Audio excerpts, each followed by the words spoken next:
Hello guys. अब देखो, दो आईटी कंपनी हम देखेंगे जो यहाँ से 3-4 गुना तो आराम से हो जाएगी और मतलब तगड़े रिटर्न देगी। जैसे इन्फोसिस विप्रो ने दिए हैं वैसे भी रिटर्न दे सकती है ये कंपनियां। तो पहले हम इसके फंडामेंटल भी देख लेंगे और अच्छे से चार्ट पैटर्न समझेंगे, टारगेट स्टॉप लॉस इसमें हम क्या रख सकते हैं वो हम डिस्कस करेंगे। अब देखो, पहली company Soft Sol. Soft Sol ये बहुत दिनों तक एक ही रेंज में चलती रही, 150 के आसपास। और यहाँ जब इसने ब्रेकआउट दिया तो ये 300 ऑलमोस्ट 290 जाके फिर अभी रिट्रेस करके भी 233 पे ट्रेड करी। अब यहाँ एक पैटर्न बनते जा रहा है जो कि बॉक्स पैटर्न रहेगा। यहाँ एक बॉक्स बन गया है और ये बॉक्स के अंदर ट्रेड करा, तो जैसे ही ये बॉक्स का ब्रेकआउट होगा हमें इसमें एंट्री लेगी। एंट्री लेने के बाद हमारा स्टॉप लॉस होगा रीसेंट स्विंग, जो कि इसका आता है 219 के आसपास। तो 215 के आसपास हम स्टॉप लॉस रखेंगे, 215 के आसपास स्टॉप लॉस रखेंगे। और ऊपर टारगेट हम इसमें फर्स्ट टारगेट 300 से 500 के आसपास हम एक्सपेक्ट करेंगे। देखो ये शेयर ऐसे ही चल रहा है, ऊपर जाता है, फिर करेक्शन, फिर ऊपर कंसोलिडेशन, फिर ऊपर कंसोलिडेशन, फिर ब्रेकआउट कंसोलिडेशन। तो ये यही पैटर्न है शेयर का। अभी इसमें गिरावट आ चुकी है, अभी सिर्फ ब्रेकआउट बाकी है। फिर ये 350 के आसपास आपको देखने मिलेगा। मतलब एक फ्लो में 350 के आसपास ये चला जाएगा। कंपनी ने रिटर्न अच्छे ऑलरेडी जनरेट करके दिए हैं। तो अब हम देख लेते हैं इसके फंडामेंटली अगर मैं देखूँ तो 392 करोड़ की कंपनी माइक्रो कैप कंपनी है और 15 के पी पे अवेलेबल है, जिसकी बुक वैल्यू है 90 रुपीज़ की। अब ये कंपनी करती क्या है? ये कंपनी है information technology services and infrastructure facilities including leasing of property और स्पेसेस। आईटी से भी रिलेटेड है, सॉफ्ट सोल में ही ये सॉफ्ट इंफॉर्मेशन टेक्नोलॉजी का काम आ जाता है। अब देखो, इसकी फेस वैल्यू 10 की है, तो आगे जाके आपको बोनस स्प्लिट इसके जैसी बातें देखने हुए मतलब ये चीज़ें मिलेगी। अब इसका आरओसी है 8 का, आरओई है 4 का। और यहाँ आपने 50 डीएमए के तो ऊपर ट्रेड करिए। अब मेन बात, तो कंपनी पूरी ऑलमोस्ट डेट फ्री है, मतलब कंपनी पे कोई कर्जा नहीं है। और इनके अगर मैं रिजल्ट्स देखूं तो रिजल्ट सितंबर क्वार्टर में कम हुए हैं और ओपीएम भी कम आए हैं, इसलिए इसमें लोअर सर्किट लगा था। पर अभी एक स्टेबल है, ये प्रॉफिट करेगी ये कंपनी जिस हिसाब से चार्ट मतलब पकड़ के रखा है उस हिसाब से करे। वाई वाई तो ग्रोथ दिख रही है हमें। 2022 में 18 करोड़ का प्रॉफिट था, तो 2023 में 25 करोड़ का है। तो 18 से 25 हो गया, मतलब 6-7 करोड़ का तो इनको गेन तो ऑलरेडी हो चुका है ये ईयर में। और 6 के ओपीएम इनके ऑपरेटिंग प्रॉफिट 6 करोड़ के आसपास इन्होंने मेंटेन रखा है। अब देखो, कंपनी के ऊपर कोई बोरोइंग नहीं है, 136 करोड़ का इनके ऊपर रिजर्व है, 136 करोड़ के रिजर्व है, सॉरी। और प्रमोटर होल्डिंग, तो प्रमोटर ने हिस्सेदारी बढ़ाई है। 73.47% प्रमोटर होल्ड करते हैं और 26.53 पब्लिक के पास है। यहाँ प्रमोटर ने देखो 64% थी, 73 कर ली, तो प्रमोटर एक्चुअली इसमें बायर है। और ये कंपनी ने अभी रिटर्न जो दिए हैं वो भी अच्छे हैं। मतलब मैं अगर देखा जाऊँ तो देखो, यहाँ प्रॉफिटेबिलिटी हाई है, entry point average, red flag low, और 12 का पी पी अभी सस्ता पी पे मिल रही है कंपनी। यहाँ कंटिन्यूसली ऊपर की तरफ दोनों हिस्टोग्राम बने हैं और इंक्रीज इन प्रमोटर होल्डिंग।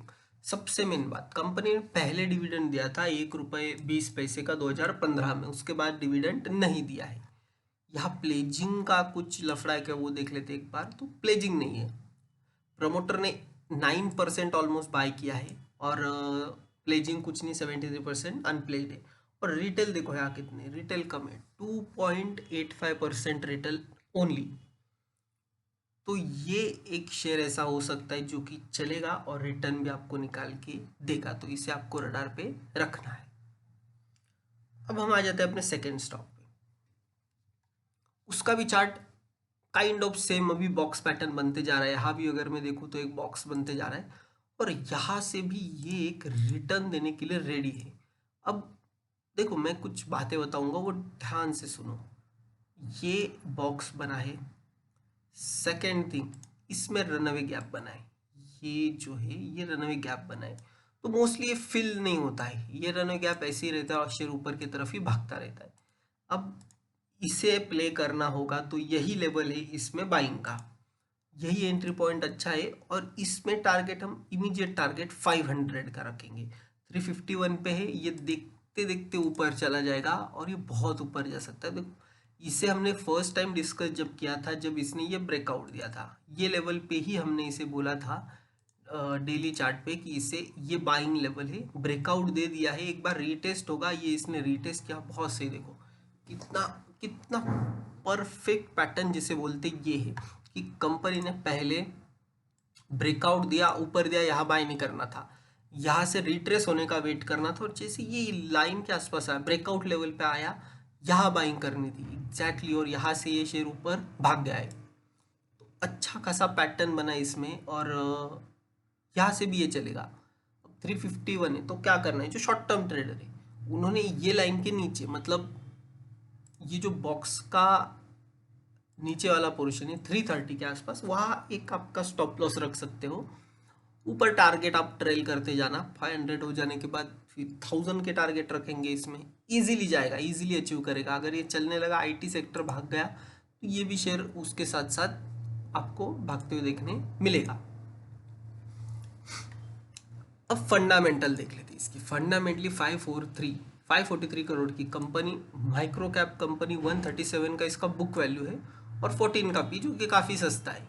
और 15 और 17 के आरओसी आरओई है। अब ये पर्टिकुलर कंपनी है, ये मेघे ग्रुप ऑफ इंस्टीट्यूशन की कंपनी है। और Meghe group of institute provides engineering, geospatial and IT solution. 1990 की कंपनी है और अच्छी खासी, मेघे ग्रुप एक बहुत बड़ा नाम है। इनका जो एंटरप्राइज जियो स्पेशल इंजीनियरिंग सर्विस 82% रेवेन्यू आता है, सॉफ्टवेयर प्रोडक्ट से 17, पावर जनरेशन से 1%। तो अच्छा स्ट्रक्चर है। मुझे तो ये कंपनी बहुत अच्छी लगती है। मुझे ये कंपनी बहुत अंडर वैल्यूड लगती है एक्चुअली। इसकी वैल्यू 500 प्लस ही होनी चाहिए। और मेजर ऑनगोइंग प्रोजेक्ट तो Maharashtra state road development corporation से 84 करोड़ का वैल्यू है, और इलेक्ट्रिसिटी से 133 करोड़ का, सैनिटरी मिशन से 44 करोड़ का, अदर स्मॉल प्रोजेक्ट 80 करोड़। तो अच्छी खासी ऑर्डर बुक है इनकी। और 2020 का तो चलो ये तो पुराना डाटा दिया इन्होंने, 400 करोड़ का था इनका आउटस्टैंडिंग बुक पोजीशन, वो तो हो चुका है। तो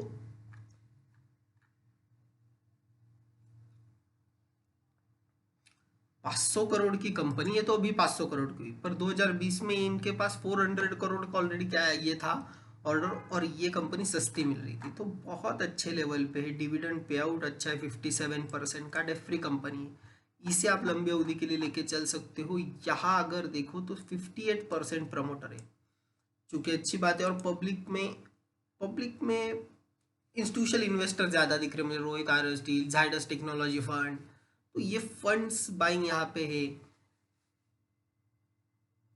और ये धीरज कुमार लोहिया, इन्होंने 1.03% स्टेक खरीदा है सितंबर क्वार्टर में। अच्छा, ऑल इन ऑल अच्छा स्टॉक है।